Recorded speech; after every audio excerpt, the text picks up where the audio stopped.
बिस्मिल्लाहिर्रहमानिर्रहीम, अस्सलाम वालेकुम। आप सभी का इस्तकबाल है। आप देख रहे हैं इस वक्त 4 बजे प्रोग्राम स्पेशल रिपोर्ट। आपका मेजबान मीर हिलाल हांजुरी हाजिर खिदमत। नज़र आज की स्पेशल रिपोर्ट में भी मुतअद्दिद खबरें आया चाहती हैं, क्योंकि महबूबा मुफ्ती का कहना है कि जम्मू कश्मीर के अंदर जो ये इंसिडेंट्स हो रहे हैं, इसका फ़ायदा अनफॉर्चुनेटली बीजेपी को मिल रहा है, क्योंकि बीजेपी इस हवाले से एक नैरेटिव खड़ा कर रही है। ये महबूबा मुफ्ती कहती है। महबूबा मुफ्ती ने यह भी कहा कि लद्दाख के अंदर जो आज एक कमेटी का गठन किया जा रहा है कि वहाँ लैंड राइट्स, वहाँ की शनाख्त, वहाँ की नौकरियाँ, उनकी प्रोटेक्शन हो जाए, तो उसके लिए कमेटी बनाने की ज़रूरत ही क्यों थी, जब आपने आर्टिकल 370 एब्रोगेट करते वक्त किसी से सलाह मशवरा नहीं किया, तो फिर आज इस पर कमेटी गठन करने का मकसद क्या है। पूरी डिटेल के साथ खबर पहुंचाएंगे आप तक, क्योंकि आज सरताज मदनी भी कुलगाम के अंदर देखिए पार्टी जलसे से खिताब कर रहे थे, एक कन्वेंशन से खिताब कर रहे थे। इसके अलावा दाखिला वजारत की जानिब से जो एक रिपोर्ट जारी की गई है, उसमें कहा गया है कि सिक्योरिटी एजेंसीज का मुकम्मल कंट्रोल जम्मू कश्मीर के हालात पर है। ये दाखिला वजीर अमित शाह की जानिब से कल एक रिपोर्ट जारी की गई है। इस हवाले से भी मुफस्सल जो मालूमात है आप तक पहुंचाएंगे, लेकिन उससे कबल राजौरी के अंदर जो हालिया दिन हुआ और उसमें जो हलाकतें हुई हैं, 6 अफराद की जानें जो है ज़ाया हुई हैं, और उसके साथ साथ उन हलाकतों पर या इन वाक़ात पर कश्मीर से लेकर जम्मू तक हर किसी तबके ने, हर किसी फर्द ने इस वाक़े की मज़म्मत की है। लेकिन इस सब के बीच जम्मू के अवाम में भी जहां ये गमो गुस्सा पाया जा रहा है, तो वहीं पर आज जम्मू के अंदर जो मंडी पूंछ है वहां पर बंद था, और इस बंद के बीच कई एक जगहों पर जो तिजारती सरगर्मियां थी वो मुतासर रह गई है।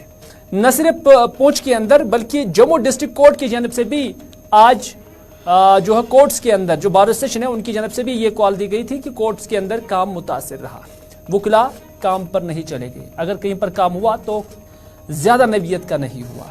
तो इस तरह से जम्मू के अंदर अब ये चीज दिन ब दिन हम देख रहे हैं, आए रोज शाम को भी देखते हैं जो एहतजाजों का सिलसिला जारी है, पीसफुल एहतजाजों का सिलसिला जारी है, और मांग कर रहे हैं कि जो लोग इन हलाकतों में जिम्मेदार है उन्हें कैफरे किरदार तक पहुंचाया जाए। हालांकि अभी सिक्योरिटी एजेंसीज की जानिब से भी इस पर पूरी तरह से तहकीकात की जा रही है, और जो हमलावर हैं उनकी भी तलाश जारी है, और पुलिस फोर्सेस इस केस की निस्बत तहकीकात करने में कहां तक पहुंचे हैं उसकी मालूमात अभी नहीं फराहम की गई हैं।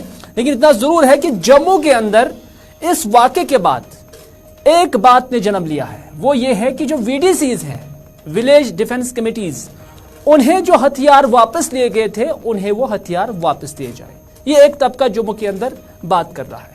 लेकिन दूसरा तबका ऐसा भी है जो कहता है कि उन्हें आज दोबारा से हथियार देने से कबल कुछ एक सवाल आते हैं जिस पर सरकार को सोचना चाहिए। हालांकि बेशतर लोग ये मांग कर रहे हैं कि इलाके की सिक्योरिटी ही अगर मजबूत की जाए तो फिर VDCs को हथियार देने की जरूरत नहीं है, क्योंकि बंदूकें देने से कबल यह भी सोचना जरूरी है कि पिछली बारी आकर यह हथियार VDC से वापस क्यों लिए गए, और जब जम्मू कश्मीर के अंदर अब आने वाले इंतखाबात होंगे, कहीं उस दौरान खुदा न खास्ता इन हथियारों का कोई गलत इस्तेमाल तो नहीं करेगा।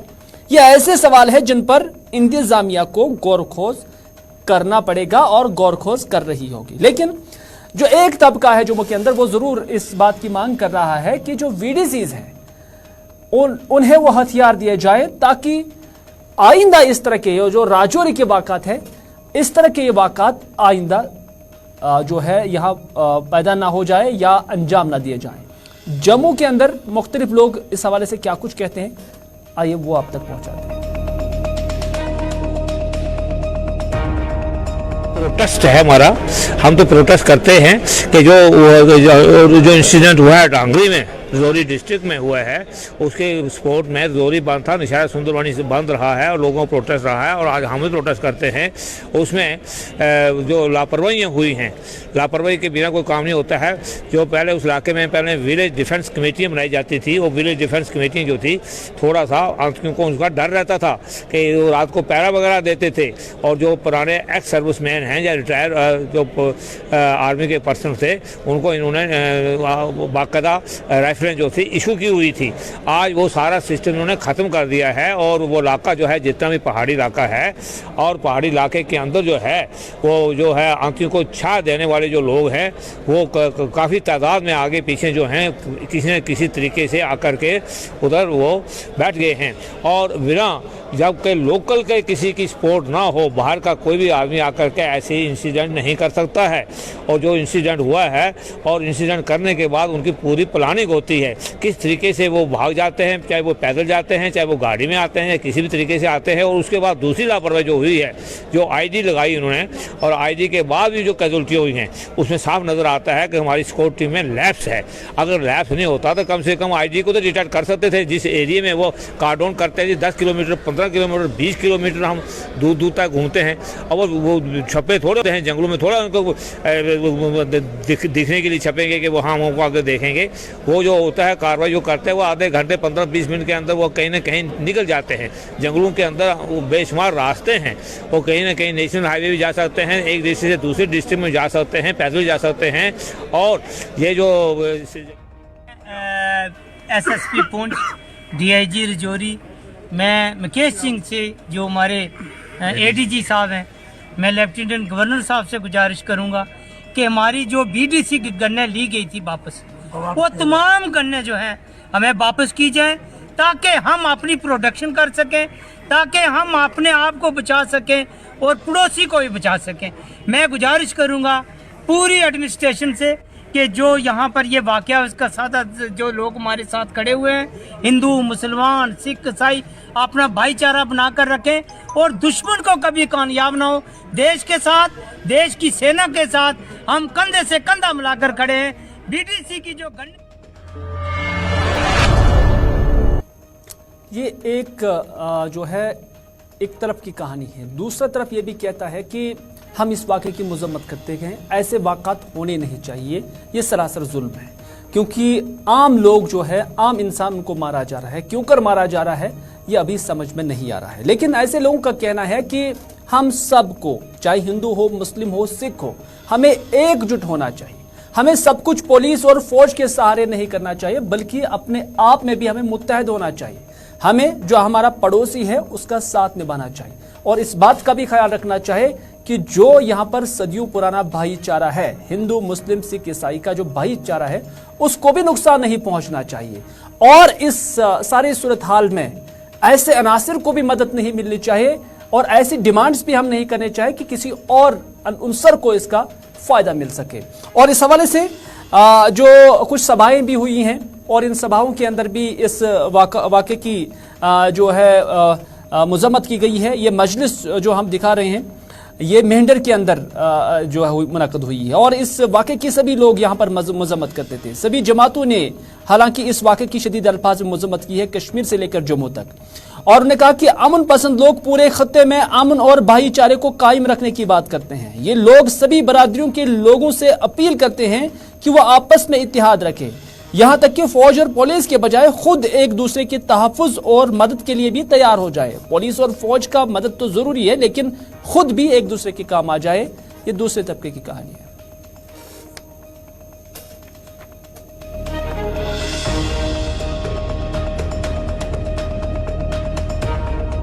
हुआ ये अच्छा नहीं हुआ। अल्लाह ताला की बारगाह में ये दुआ है, अल्लाह उन जालिमों को काफिर किरदार तक पहुँचाए। उसके साथ ही हमने उनकी इजहार यकजहती के लिए हमने कल ऐलान किया है कि मेंढर मार्केट कल बंद होगी। जितने भी व्यापार मंडल वाले हजरात हैं उनको आगाह किया जाता है कि कल कोई भी आदमी दुकान नहीं खोलेगा, और इजहार यकजहती के लिए, उनके दुख में शरीक होने के लिए। बाकी जिस तरह हाजरीन ने, हमारे साथियों ने जो कुछ बयान किया है, मैं ये गुजारिश करूँगा मेंढर की हिंदू मुस्लिम भाईचारे की जो हमारी एक एकता शुरू से आ रही है, उसको आप सारे लोग कायम रखें और उसमें किसी किस्म की दरार ना होने दें। जहाँ तक हमारी फ़ौज और पुलिस का ताल्लुक़ है, सिर्फ उन्हीं के ऊपर बलबोते पर मत रहें। आप भी अपने तौर पर अपनी हिफाजत के लिए, अपना पड़ोसी हिंदू हो मुसलमान हो कोई हो, अपने पड़ोसी के लिए आप भी हर वक्त जहन में रखें कि ताकि किसी पड़ोसी को कोई नुकसान ना हो। और एक दूसरे का राजौरी में जो कत्लेआम जिसमें 6 मासूम जानें चली गई और बाकी कुछ इंजर्ड भी हैं, उस चीज़ की हम मंडी तहसील जो है पूरी और ये सिविल सोसाइटी मंडी जो इस चीज की मजम्मत करती है। हम डांगरी के उन लोगों के, उस फैमिलीज के साथ खड़े हैं कि जिनके साथ ये ऐसा वाक़ा हुआ। डिस्ट्रिक्ट राजौरी में इस वक्त तो कोई भी ऐसा हादसा नहीं हुआ, क्योंकि यहाँ पे पूरा अमन हालात है यहाँ पे। लेकिन इस चीज पर इस वक्त गवर्नमेंट की जिम्मेदारी बनती है कि वो इस चीज की ताकीद करें कि ऐसा न हो कि यहाँ के हिंदू मुस्लिम में भाईचारा जो यहाँ पे है उस चीज को नुकसान देने के लिए, उसमें दरार डालने के लिए ये कहीं एक साजिश न हो, या अगर बाहर से कोई मिलिटेंसी की वजह से उस चीज का भी पता लगा, क्लू निकाले आखिर अगर ऐसा मिलिटेंसी की वजह से इतने।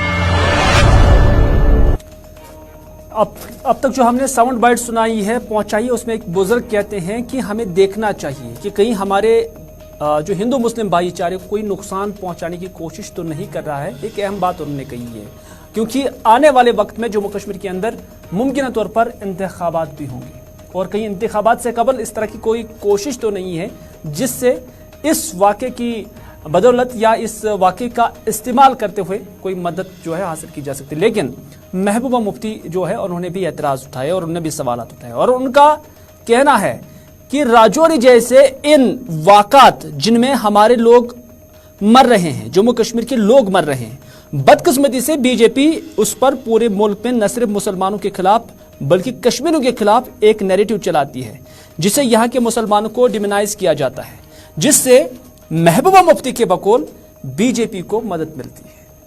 ये महबूबा मुफ्ती का स्टेटमेंट है जो आज उन्होंने दिया है। उन्होंने कहा कि 4-5 साल से सरकार के पुरअमन हालात के बावजूद ऐसे वाक़ात की कोई जवाबदेही नहीं है, किसी अफसर से पूछा भी नहीं जाता है कि आखिर ये वाक़ात क्यों हो रहे हैं, और ये तब हो रहे हैं जब सरकार ये कहती है कि सब कुछ पुरअमन है, जब सरकार ये कहती है कि हालात बेहतर है, जब सरकार ये कहती है कि अब मिलिटेंसी कम हो गई है। तो फिर ऐसे वाक़ात जब अंजाम दिए जाते हैं तो उसमें मुत्तलिकीन की, जो मुत्तलिक अफसरान हैं, उनकी जवाबदेही क्यों नहीं होती है, ये महबूबा मुफ्ती का सवाल है। उन्होंने कहा कि पिछली बारी आर्मी कैंप के बाहर जिन 2 लोगों को मारा गया, बदकिस्मती से, यानी राजौरी का ही उन्होंने जिक्र किया कि पिछली बारी आर्मी कैंप के बाहर जिन 2 लोगों को मारा गया, बदकिस्मती से उस मामले की इंक्वायरी रिपोर्ट भी नहीं आ गई है। ऐसे में जम्मू कश्मीर के हालात काफ़ी ख़राब हैं और बीजेपी इन हालात को और ज़्यादा ख़राब करने की कोशिश कर रही है। बीजेपी को अनफॉर्चुनेटली जो इस किस्म के हादसात होते हैं जहां हमारे लोग मारे जाते हैं, ख़ासकर जिस वक्त हमारे हिंदू भाई मारे जाते हैं, बिल्कुल वो इनोसेंट थे, वहाँ बच्चे 2 भी मारे गए, तो कहीं ना कहीं जो बीजेपी जो नैरेटिव चलाती है पूरी कंट्री में माइनॉरिटीज़ के ख़िलाफ़, मुसलमानों के ख़िलाफ़, जम्मू कश्मीर के खासकर बिलखुसूस कश्मीरी के ख़िलाफ़ उनको डिमोनाइज करती है, तो उसमें उनको ये मदद मिलती है। तो इसमें कोई अकाउंटेबिलिटी नहीं है। इतने सारे जो पिछले 4-5 साल से यहाँ जो हुकूमत बनी हुई है, जो अफसरान यहाँ है, जो रोज़ जो है, जैसे आपने कहा कि ये कहते हैं यहाँ सब कुछ चंगा है, सब कुछ ठीक ठाक है, किसी की जवाबदेही नहीं है। क्यों हुआ ये हादसा?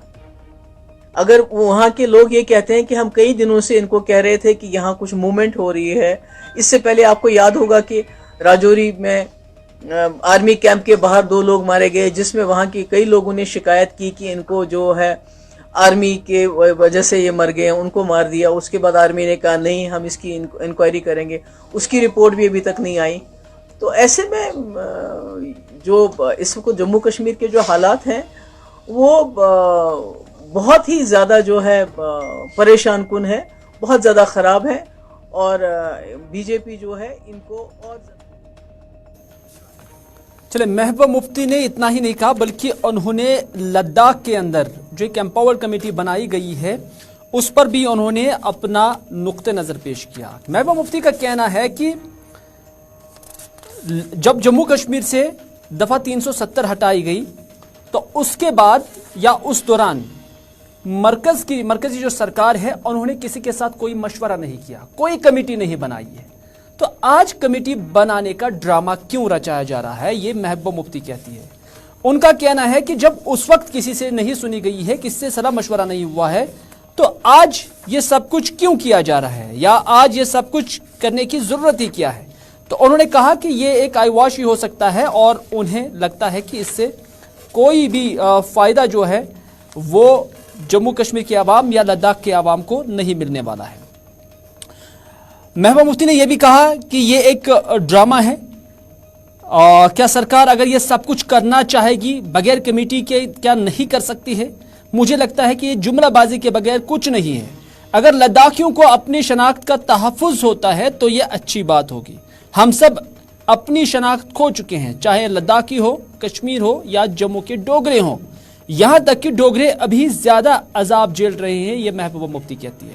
और उन्होंने कहा कि राजौरी में हमले, जम्मू में कारोबारी सरगर्मियां ठप, छोटे बड़े प्रोजेक्टों का ठेका गैर मकामी लोगों को देने के अलावा जम्मू के लोगों को शराब पीने के लिए और गैर मकामी लोगों को शराब का पैसा कमाने के लिए दिया गया है।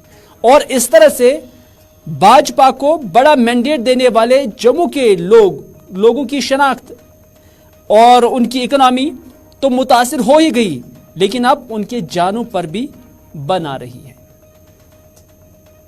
चाहती हूं कि जब इनको इतना बड़ा फैसला करना था 370 हटाने का, 35 से हटाने का, तब तो इन्होंने कोई कमेटी नहीं बनाई।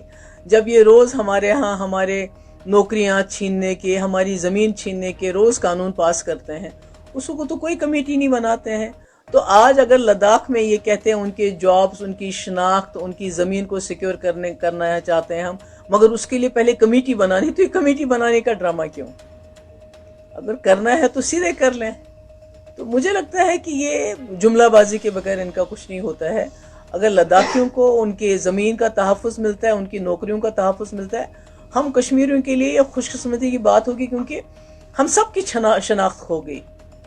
370 ख़त्म करने के बाद, चाहे वो कश्मीरी हो, चाहे वो डोगरा हो, चाहे वो लद्दाखी हो। और सबसे ज़्यादा इस वक्त अगर आप देखेंगे अजाब में डोगरे हैं जिन्होंने बीजेपी को वोट डाला। जो आपने देखा भी राजौरी में जो सानिया हुआ, जो आपने देखा जम्मू में जो लोगों का बिजनेस जो है उस पे उसका कितना नुकसान हो रहा है। जो बड़े बड़े कॉन्ट्रैक्टर्स, रेत बाजरी से लेके जो बड़े बड़े वहाँ मेडिकल कॉलेज बनते हैं या अस्पताल बन रहे हैं या एम्स बन रहा है, उन सब के ठेके बाहर के लोगों को मिल रहे हैं। यहाँ तक कि जो शराब का ठेका है पीने के लिए जम्मू वाले हैं और पैसा कमाने वाले के लिए बाहर वाले हैं। तो जिस जम्मू ने बीजेपी को वोट दिया, उनकी शनाख्त, उनकी इकोनॉमी के ऊपर और अब उनकी जानों के ऊपर इतना बड़ा अटैक हो रहा है। और बीजेपी तो जम्मू कश्मीर के अंदर तो ये हालात हैं। पहले कश्मीर के अंदर हालात ख़राब हुआ करते थे, लेकिन अब जम्मू के इलाकों में भी इस तरह के जो वाक़ात है या इस तरह के इंसिडेंट्स है वो देखने को मिल रहे हैं, जिसमें आम लोगों की जानें भी तलब हो रही हैं। लेकिन दाखिला वजारत की जानिब से जो रिपोर्ट जारी की गई है उसमें क्या कुछ कहा गया है, हम नुक्ता ब नुक्ता आप तक पहुंचाएंगे। मरकजी वजारत दाखिला के जरिए जारी करदा इख्तितामी जायजा रिपोर्ट के मुताबिक सिक्योरिटी एजेंसियों की कोशिशों की वजह से जम्मू व कश्मीर में गुज़श्ता कुछ सालों में जो मिलिटेंसी के वाक़ात में कमी वाक़ा हुई है और वज़ीर आज़म नरेंद्र मोदी की क़यादत में मिलिटेंसी पर सिक्योरिटी फोर्सेस का मुकम्मल कंट्रोल है, ये दावा किया गया है इस रिपोर्ट में जो दाखिला वजारत की जानिब से कल शाम जारी किया गया है। जारी करदा इख्तितामी जायजा रिपोर्ट के हवाले से वज़ीर दाखिला अमित शाह ने कहा कि जम्मू व कश्मीर में 42,000 लोग मिलिटेंसी का शिकार हुए और दिल्ली में किसी ने भी एक आंख भी नहीं झुकाई। लेकिन अब वज़ीर आज़म नरेंद्र मोदी की क़यादत में मिलिटेंसी पर सिक्योरिटी फोर्सेस का मुकम्मल कंट्रोल है, ये इस रिपोर्ट के अंदर दाखिला वजारत ने दावा किया है। अमित शाह ने कहा कि दहशतगर्दी के वाक़ात में तकरीबन 54%, सिक्योरिटी फोर्सेस की हलाकतों में 84% और मिलिटेंसी की भर्ती में तकरीबन 22% कमी आई है। जम्मू कश्मीर में सिक्योरिटी की सूरत हाल पर फरवरी साल 2022 की जायजा मीटिंग से अमित शाह के बयान को अखज़ करते हुए रिपोर्ट में कहा गया है कि अमित शाह ने सिक्योरिटी एजेंसियों की कोशिशों की तारीफ की, जिसकी वजह से जम्मू कश्मीर में पिछले कुछ सालों में मिलिटेंसी के वाक़ात में कमी वाक़ा हुई है। MHA की रिपोर्ट में कहा गया है कि मिलिटेंसी के वाक़ात की तादाद साल 2018 में 417 से कम होकर साल 2021 में सिर्फ 229 हो गई है, यानी इस पर गिरावट हुई है। जबकि मारे जाने वाले सिक्योरिटी फोर्सेस के एहलकारों की तादाद साल 2018 में 91 से कम होकर साल 2021 में 42 तक आ गई है। ताहम अमित शाह ने हिदायत दी कि सरहद पार से दरअंदाजी को रोकने को यकीनी बनाने और मिलिटेंसी के खात्मे के लिए सिक्योरिटी ग्रिड को मजीद मजबूत किया जाए। मरकजी वजीर दाखिला अमीर शाह की जम्मू कश्मीर पर कई मीटिंगों में दी गई तजावीज़ के जायजे के खुलासे में MHA ने कहा कि अब जम्मू कश्मीर में मिलिटेंसी पर सिक्योरिटी फोर्सेस का मुकम्मल कंट्रोल है और कश्मीर जो मिलिटेंटों का हॉटस्पॉट से सयाहती मकाम में अब बदल गया है, ये MHA की इस रिपोर्ट में दावा किया गया है। अब चूंकि MHA की जानब से इसी तरह का दावा तो किया गया है, लेकिन दूसरी जानिब हम सांबा का भी जिक्र करते हैं, क्योंकि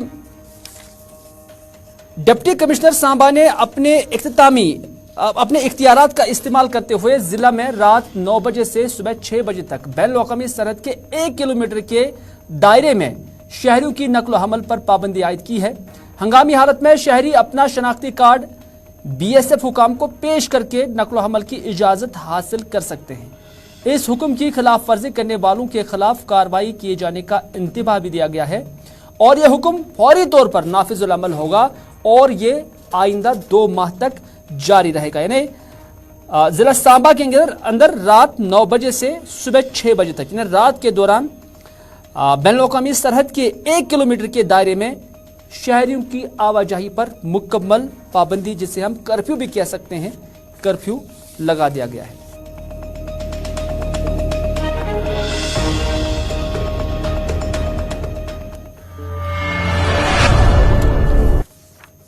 नाज़रीन, बात करते हैं कुलगाम की, जहां पर आज PDP की जानिब से एक कन्वेंशन मुनक्कद हुआ, जिसमें पार्टी के सीनियर लीडर सरताज मदनी और उनके साथ PDP के यूथ लीडरान भी मौजूद थे।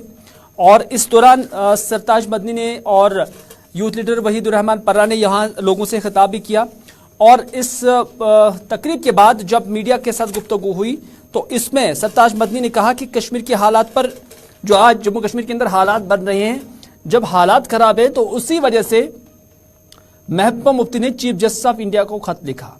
उन्होंने राजौरी वाक़े की मजम्मत की है। जैसा कि मैंने इससे पहले भी कहा कि इस वाक़े की सभी लोगों ने बिला मजहब व मिल्लत, रंगो नस्ल और इलाका, इस वाक़े की शदीद अल्फाज में मजम्मत की गई है। और सरताज मदनी भी इस वाक़े की मजम्मत की है और राहुल गांधी के भारत जोड़ो यात्रा को लेकर उन्होंने कहा कि जो प्यार बांटता है उसका साथ देना चाहिए।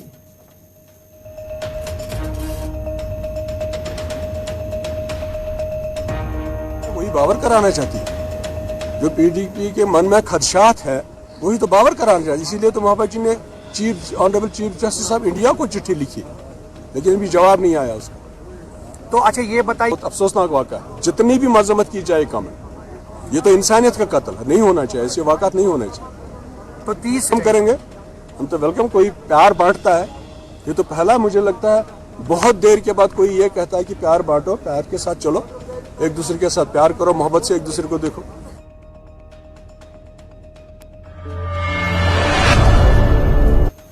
नाज़रीन, जम्मू कश्मीर के जो रहबर खेल उम्मीदवार हैं उनकी जानब से आज जम्मू के अंदर एहतजाज किया गया और इस दौरान उनका जो एहतजाज है वो 16वें दिन में यहाँ पर दाखिल हुआ है।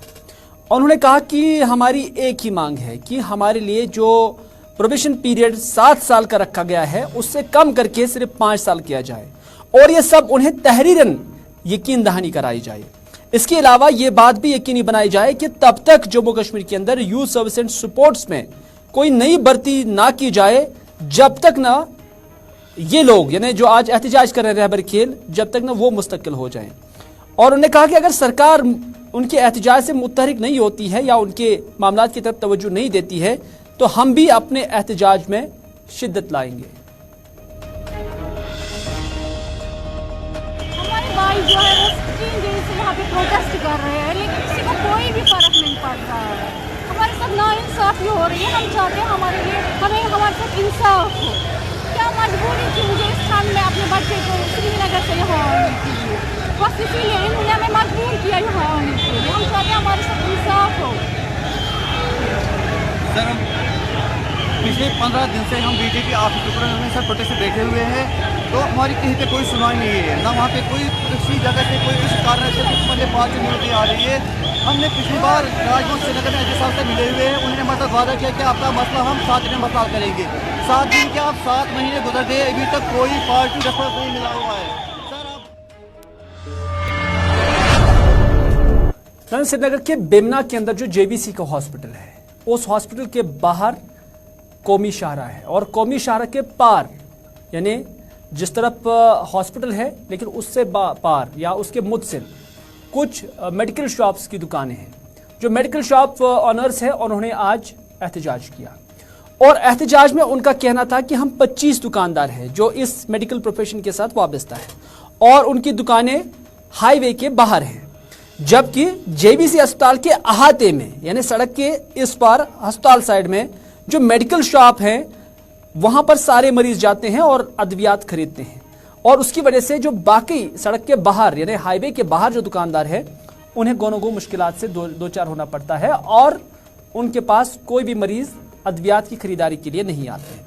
अब इनका मुतालबा या उनकी तजवीज़ वो ये है कि या तो उस मेडिकल शॉप को वहां से शिफ्ट किया जाए या बंद किया जाए जो जेबीसी के अहाते के अंदर है, या कि फिर जो हाईवे यहां पर है उस पर एक सबवे या ओवरहेड ब्रिज बनाया जाए ताकि ये दुकानदार जिनकी तादाद 25 हैं वो भी काम कर सके। ये उनका मुतालबा है। जेवीसी से हूँ, जहाँ पर मेरी मेडिकल शॉप हमारी मेडिकल शॉप चल रही है। हम वहाँ पर पिछले 20 साल से काम कर रहे थे। अभी क्या हुआ, अभी वहाँ पर हॉस्पिटल प्रेमिस में एक दुकान पड़ी है। हम ये चाहते हैं कि या तो उसको बंद कीजिए या हमें अंदर शिफ्ट कीजिए, क्योंकि प्रॉब्लम ये हो रही है कि पेशेंट ईजिली बाहर नहीं आ रहे क्योंकि नेशनल हाईवे है, रोड एक्सीडेंट भी होते हैं, वहाँ पर फेंसिंग भी लगी है। अब या तो हमें अंदर शिफ्ट कीजिए या अंदर वाले को बंद कीजिए।